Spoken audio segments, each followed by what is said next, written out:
जैन मेरे प्यारे साथियों, सभी को राधे राधे। और उम्मीद है कि सभी स्वस्थ होंगे, मस्त होंगे। तो देखिए साथियों, कल 17 अक्टूबर था, है ना। तो कल की मैं अपडेट बता देता हूँ कि आपको कल डीवी स्किप कितने हुए हैं। और देखिए 17 अक्टूबर को कल 19वां दिन था डीवी को लेकर के, जिसमें कि टोटल 13,300 आपके डीवी होने थे। ठीक है साथियों, तो उसको लेकर के मैं आपको बताता हूँ कि इसमें से टोटल कितने लोगों ने छोड़ा है डीवी जो है, और इसमें इफेक्टिव कितने डीवी हैं, और इफेक्टिव मतलब जिनसे कोई फर्क नहीं पड़ना वो कितने होंगे लगभग इस डीवी में। ठीक है साथियों, तो इस वीडियो को पूरा देखेंगे और वीडियो को लाइक शेयर करेंगे और चैनल को सब्सक्राइब जरूर करेंगे। ठीक है साथियों, तो देखिए मैं आपको बता देता हूँ। देखिए पीएच वालों के लिए मैं बता दूंगा अभी, क्योंकि उन पीएच वाले भाइयों के बहुत ज़्यादा कमेंट्स आ रहे थे कि सर एक हमारे लिए वीडियो बना दीजिए स्पेशल। तो देखिए स्पेशल ही है ये वीडियो उनके लिए भी, तो आप वीडियो को पूरा देखेंगे लास्ट तक। मैं आपको सारी जानकारी इसमें दे दूँ पीएच में, ठीक है ना, कि पीएच वालों के लिए क्या क्या होना है, क्या क्या नहीं होना है। और देखिए कुछ नेगेटिव पॉइंट, नेगेटिविटी वाले लोग हैं जो कि हर वीडियो में कमेंट्स करते हैं अधिकतर, चाहे उनको मतलब है इस भर्ती से या नहीं है। तो भाई मैं उनसे भी एक उनके बारे में मैं बताऊंगा कुछ, अभी वीडियो लास्ट तक देखना कि आपको क्या करना चाहिए जो नेगेटिविटी फैला रहे हैं और वो सोच रहे हैं कि हम इस भर्ती को कैंसिल करा देंगे, या उनको अभी भी ये उम्मीद रहती है कि हम भर्ती को कैंसिल करा देंगे या दोबारा री एग्जाम करा देंगे। तो उनके बीच में इतनी नेगेटिविटी भरी हुई है कि वो हर वीडियो में कमेंट्स करेंगे उल्टे सीधे और उल्टा सीधा बोलना। तो भाई मैं आपको बता देता हूँ, देखिए कुछ कह रहे थे कि अरे इतना हो ही नहीं रहा है डीवी स्किप, और ना इतना इफेक्टिव डीवी हो रहा है। तो भाई मैं आपको बता दूं कि आपका सिलेक्शन हुआ ही नहीं, पहली बात। देखिए वो एक भाई थे, नीरज भाई थे, उन्होंने मुझे खुद फोन करके बताया। उन्होंने क्या, मैं खुद जब गया हूँ वहाँ पर देखा, हमने बातचीत होती है सबसे, तो भाई सब पता रहती है। और उनसे कोई उसमें गलत कमेंट्स में आपस में कर रहे थे, तो जो वो बता रहे हैं नेगेटिव वाले, तो उनको थोड़ा ये रखना चाहिए कि हम कहाँ दिमाग लगाना है इन चीज़ों में। जब हमारा सिलेक्शन नहीं हुआ तो हम आगे की भर्ती की तैयारी करें, आगे के लिए सिलेक्शन के लिए तैयारी करें। पेट एग्जाम आ रहा है, भर्तियाँ आ रही हैं, उसमें कीजिए। आप इस भर्ती में क्यों बीच में परेशान हो रहे हो, क्यों इसमें उंगली कर रहे हो जब आपका नहीं हुआ है तो। साथियों पहले मैं आज, चलो जिन्हें छोड़ो, पहले मैं आपको बता देता हूँ। तो देखिए कल के लिए, कल का जो एवरेज रहा है लगभग, देखिए हर, मैं आपको बता रहा हूँ शुरू से ही अच्छा एवरेज चल रहा है। तो कहीं कहीं क्या होता है, जैसे किसी टेबल में मान लीजिए 8 स्किप हो गए या 7 स्किप हो गए ना, और किसी में मान लीजिए 2 स्किप हुए हैं, तो लगभग एवरेज क्या हो रहा है कि वही एक शिफ्ट में 55 से 60 के करीब डी स्किप हो रहे हैं लगभग, है ना। 60 के करीब आप मान के चलिए। तो आप कल पूरे दिन में लगभग आपकी 120 के लगभग आपका डी स्किप हो जाती है। तो आप लगभग ऐसा मान सकते हैं कि 120 के लगभग कल डीवी स्किप हुए हैं ना। देखिए ये तो अब हम लोग, आप लोग एक औसत बताते हैं, जो हम पे कॉल्स आते हैं, जैसे मान लीजिए मेरी जानकारी वाले हैं, उनकी मतलब कोई डी टेबल पे है या बी पे है या एफ पे है, तो सी पे है, तो वो कॉल करके मुझे बताते हैं भाई आज मेरी से, जैसे ई और एफ एक ही रूम में है ना, तो ऐसे टेबल वाइज जैसे 2 टेबलों के गिन लिए, हाँ भैया इतने मेरे में दोनों टेबल पे इतने स्किप हुए हैं ना। तो उस अंदाज को लगाते हुए हम बताते हैं आपको, है ना। कोई हम वहाँ पे अधिकारी नहीं है कि हम आपको जेन्युइन डेली बता दें कि हाँ भाई आज इतने स्किप हुए हैं। ठीक है साथियों, क्योंकि जो सत्य है वो सत्य है। अब हम आपको झूठा बोले अरे नहीं आज तो 200 हुए हैं, 300 हुए हैं, वो नहीं, देखो क्यों आपको बहकावे रखें। कोई इससे ना हमें लाभ हो रहा है ना आपको लाभ हो रहा है ना। तो डीवी की जो एवरेज आ रही है वो लगभग इतनी ही आ रही है।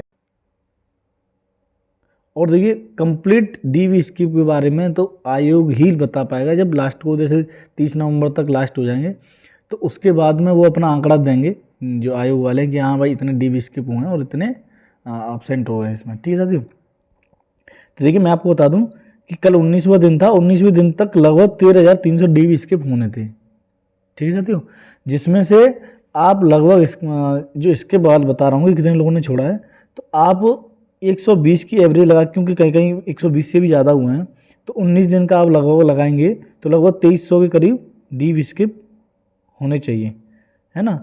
अगर आप 13,300 में से 2300 घटाओगे तो आप ये मान के चलिए कि 11,000 आपके डीवी हो चुके हैं, और 2300 इसमें से स्किप हो गए।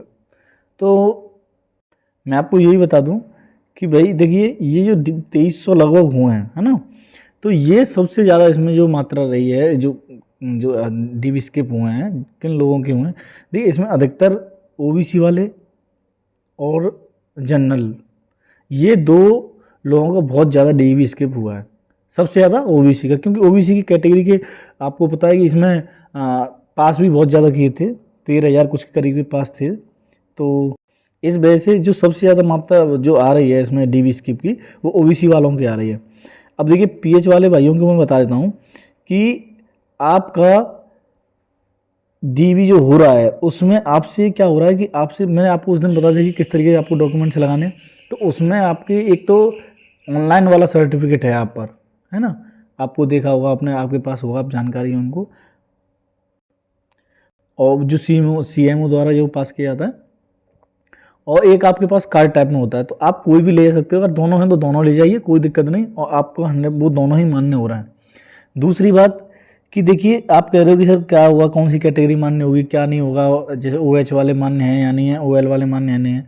तो देखिए मैंने आपको उस दिन ही बताया था कि आप और हम एक अनुमान लगा रहे हैं। अनुमान क्या है कि जैसे आप किसी भी कैटेगरी में हैं पीएच वाले में, तो आपको मैं बता देता हूँ कि जैसे आप किसी भी कैटेगरी में हैं और आपको लग रहा है कि हाँ मैं लेखपाल का वर्क कर सकता हूँ, आपकी जैसे कोई परेशानी है बॉडी में, और जो आपकी जो भी कैटेगरी हो आपकी, उसके बावजूद आपको जैसे वन हैंड वाले हैं ना, तो आराम से वो लेखपाल का काम कर सकते हैं। ठीक है, मार्केट मतलब जैसे वो वन हैंड वाले तो जैसे गांव वगैरह में भी जा सकते हैं और ऑफिस वर्क भी कर सकते हैं राजस्व का, तो उन्हें कोई परेशानी नहीं, ओएच वाले लिए जाएंगे 100%। ठीक है, और जैसे ओएल वाले हैं, 1 लाख वाले हैं, वो भी लिए जाएंगे क्योंकि वो ऑफिस वर्क आराम से कर सकते हैं आसानी से। तो ऐसी कैटेगरीज आराम से ली जाएंगी, इसमें आपको घबराने की जरूरत नहीं है। प्लस इसमें क्या है कि जो एक्सपर्ट टीम जो आएगी, अभी वहाँ पर भी बात हुई थी, तो एक्सपर्ट लोग क्या कर रहे हैं कि वो आपका निस्तारण करेंगे कि किन किन को लेना है, किन किन को नहीं लेना है। ठीक है, और डीवी इसके मैं आपको बताता हूँ कि पीएच में बहुत कम हो रहा है, क्योंकि देखिए नौकरी के लिए हर कोई परेशान है। पीएच वालों के लिए आप भी जानते हो कि जैसे यूपीएसआई है, वहाँ पे नहीं ले सकते, आपको यूपी पुलिस में नहीं, जो भर्तियाँ उनमें नहीं ले सकते।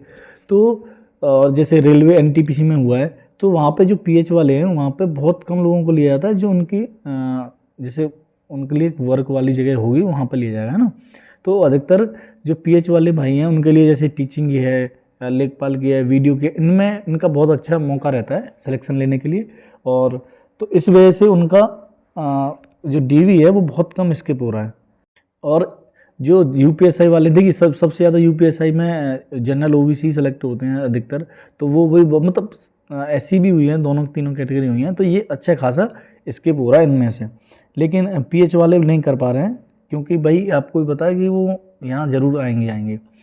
तीसरी बात ये कि आपकी जैसे 309 जगह हैं, है ना, तो आप कुछ क्षैतिज में हैं, क्षैतिज आरक्षण में है, कुछ लंबवत में है। तो जैसे जो कैटेगरी वाइज लेना चाहेंगे वो कैटेगरी में आएंगे, और उसमें लेना चाहेंगे तो उसमें जाएंगे। तो आप घबराएं नहीं बिल्कुल भी। आपका देखिए आपका काम है डीवी कराना, उसके बाद में आपका पेट का एग्ज़ाम है, उस पर आप पूरा ध्यान दीजिए। और लगभग आपकी 309 के करीब वैकेंसी हैं जो पीएच वाले हैं। तो आप इसमें देखिए आपको पता है कि जैसे 3-4 हज़ार लोग पास किए हैं आप लोगों को, तो आपको भी पता है कि जाहिर सी बात है कि आपको निकलना ही निकलना है, वो 300-400 लोग ही ले पाएंगे। तो इस वजह से आपको बुरा लगेगा, लेकिन जो सत्य है वो मैं आपको बता रहा हूँ।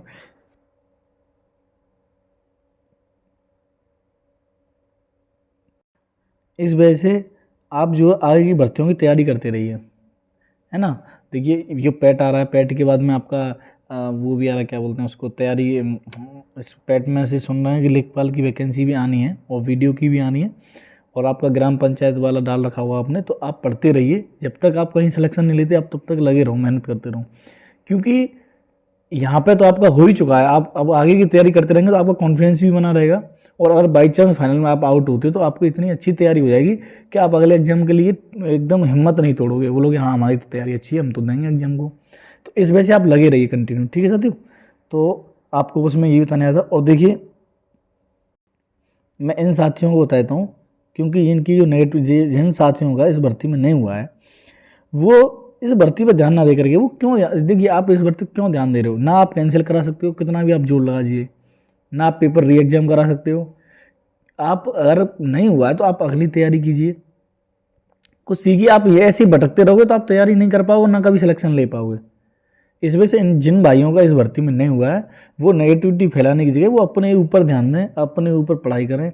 यहाँ आप नेगेटिविटी फैलाते रहोगे और आप अपना कुछ नुकसान नहीं सबसे ज़्यादा कर रहे हो, दूसरों को कुछ नहीं कर रहे हो। देखिए आप यहाँ कितनी नेगेटिविटी फैला दीजिए, जिसका सिलेक्शन होना है उसका होगा और जिसका नहीं होना है उसका नहीं होगा, लेकिन आप अपनी टाइम बर्बाद कर रहे हो।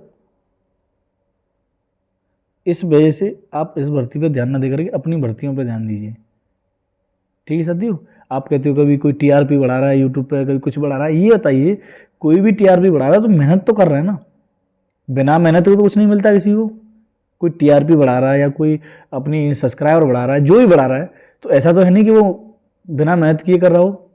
अब मैं हूँ ये, मैं ड्यूटी करके आ रहा हूँ रात को दिन में, उसके बावजूद मैं कॉल्स कर रहा हूँ, आप लोगों को फ़ोन कर रहा हूँ। सोने के टाइम पर अगर फ़ोन आ रहा है आपका तो मैं तुरंत रिसीव कर रहा हूँ, क्योंकि मान लीजिए मैंने रात भर ड्यूटी दी और दिन में आपकी कॉल आ रही है तो मैं तुरंत रिसीव करता हूँ हर किसी की कॉल। ठीक है, उनसे पूछा भाई कितने हो गए डी स्किप, कितने नहीं हुए, या फिर उसको जितना पूरा हो रहा है कलेक्ट डाटा उसको लेकर के मैं वीडियो बना रहा हूँ। तो ये ऐसा नहीं है कि इंसान की फ्री में ये सब चीज़ें हो रही हों, वो भी मेहनत करते हैं, कोई भी सही, जितने भी यूट्यूबर हैं या जितने भी कोचिंग्स वाले हैं, ऑनलाइन कोचिंग हो ऑफलाइन हो, सब मेहनत करते हैं, दिन रात मेहनत करते हैं। आपकी तरह रामपरा नहीं करते हैं कि बस उठा के मुँह उठा के कमेंट कर दिया किसी के भी कुछ भी। तो इस वजह से अपने ऊपर ध्यान दीजिए, वरना ऐसे ही पिछड़ते रहोगे, कुछ नहीं कर पाओगे ज़िंदगी में। कुछ संस्कार सीखो, उल्टा सीधा बोलने से पहले देखिए कि हम बोल क्या रहे हैं, किसको कैसा लगेगा, किसको कैसा नहीं लगेगा, और हम कर क्यों रहे हैं। हमारा जब कोई मतलब नहीं, हम इस भर्ती में कुछ नहीं, तो हम कर क्यों रहे हैं।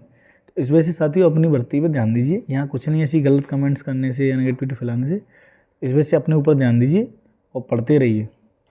ठीक है साथियों, और मैं आपको अपडेट ऐसी कराता रहूँगा टीवी के लिए, और वीडियो को लाइक शेयर जरूर करेंगे और चैनल को सब्सक्राइब जरूर करेंगे। ठीक है साथियों, जय हिंद, सभी को राधे राधे।